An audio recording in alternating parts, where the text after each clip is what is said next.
ఓం శ్రీ గురుభ్యో నమః. మనసును గురువు చుట్టూ తిప్పితే తల తిరిగే మత్తు శరీరానికి ఎక్కుతుంది. ఆ మత్తులో కలిమాయ చిత్తవుతుంది. ఇది గురువు మాత్రమే చేయగల గమ్మత్తు. ఒక సూర్యుడు 1000 కడవల్లో గల నీటిలో దర్శనమిచ్చినట్లు ఒక్క గురువు వేల మంది శిష్యుల్లో జ్ఞానజ్యోతిగా దర్శనమిస్తారు. సూర్యుడు ఉదయించి ప్రపంచాన్ని వెలిగిస్తాడు. గురువు కరుణించి జీవితాన్ని ఉద్ధరిస్తాడు. గురువు చూపుయే ఉపదేశం. గురువు జీవితమే ఓ సందేశం. గురువు పలుకులే ఉపనిషత్తుల సారాంశం. గురువు స్పర్శయే ముక్కోటి దేవతల ఆశీర్వాద ఫలం.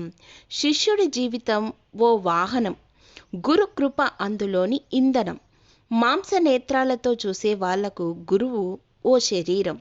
మనోనేత్రంతో చూసిన వాళ్లకు గురువు పరబ్రహ్మం యొక్క సాకారం. గురువు సర్వజ్ఞుడు.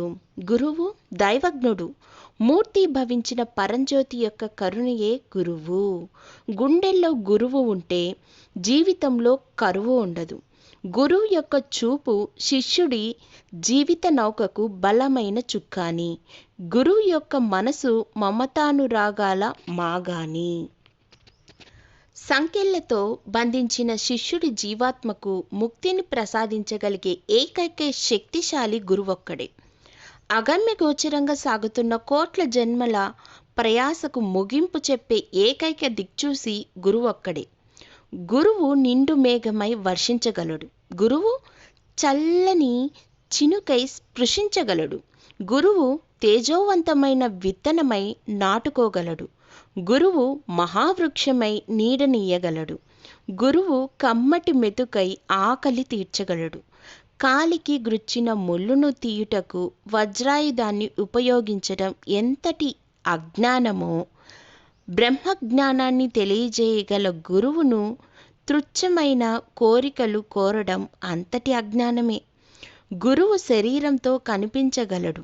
కాంతి పుంజముల అఖండధారగా అనంతాన్ని ఆవరించగలడు.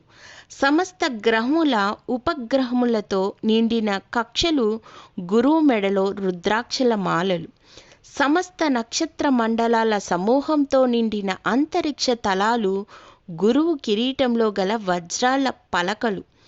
గురువున్నవాడు భాగ్యవంతుడు. గురువున్నవాడు ఐశ్వర్యవంతుడు. గురువున్నవాడు అదృష్టవంతుడు.